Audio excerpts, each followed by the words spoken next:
مساء الخير.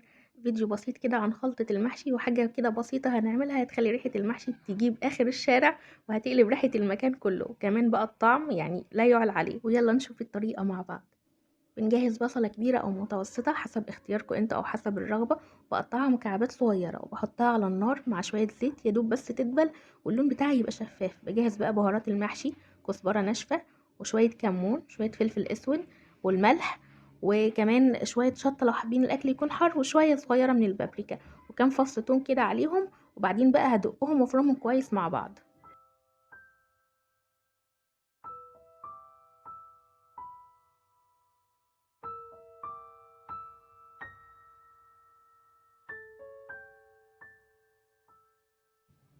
التوابل دي بقى مع التوم بلاش نطحنهم في الكبة، بنحطهم كده في كيس او في الهون وبندقهم بايد الهون او بالشاكوش بتاع البفتيك. المهم ان انتوا تدقوهم وبلاش يتفرموا في حاجة يعني كهربي، لازم تعملوهم يدوي.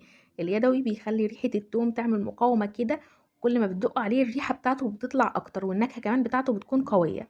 بعد ما هرسته كويس وامتزج مع البهارات في الوقت ده طبعا البصلة على النار يدوب بتدبل كده، اهي دبلت كده شوية وبقى لونها شفاف. هضيف بقى عليها البهارات دي كلها اللي انا طحنتها مع التوم، هخلطها مع البصل وبعدين هديها تحميصة كده على النار علشان ريحة البهارات تطلع اكتر.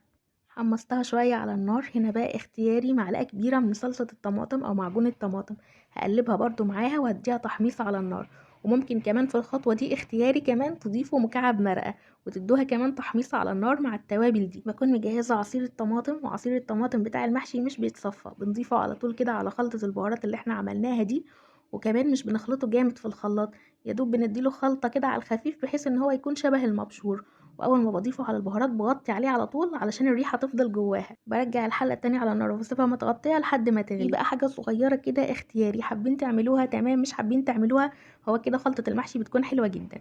بصله صغيره ببشرها وبضيف عليها رشه صغيره فلفل اسود، رشه صغيره كمون، رشه صغيره من الكزبره الناشفه، وبعدين بمرطهم كويس مع بعض وبضيفهم على الطماطم بعد ما تاخد غلوه، وبرجعها تاني على النار بقى لحد ما تتسبك. بضيف بقى عليها الكزبره الخضراء والشبت والبقدونس، بكون بقى مقطعاهم ومش بضيفهم على صلصة الطماطم دي او على خلطة المحشي غير لما تبرد تماما علشان الخضرة تفضل محتفظة بلونها الاخضر ده. المحشي طبعا مش بيتعمل غير بالرز المصري، بنقيه وبغسله كويس وبصفيه من المية، وبضيفه بقى على خلطة المحشي بعد ما اتسبكت، واخلطهم بقى كويس مع بعض. ممكن كمان لو هتحشوه في ورق الكرنب او الملفوف تعصروا على الرز ده عصرة ليمونة، بتعطيله مزازة حلوة قوي.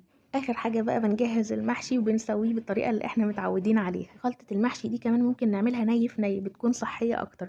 بنقطع البصله وبنضيف عليها البهارات والثوم المفروم ونمرطهم كويس مع بعض وشويه زيت، وبعدين بنضيف عليها بقى عصير الطماطم ونبتدي نحشي بقى بيها المحشي.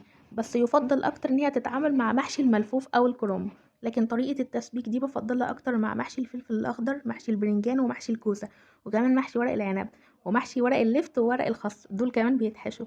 بتكون لذيذة فيهم أكتر عن اللي هي الطريقة النية.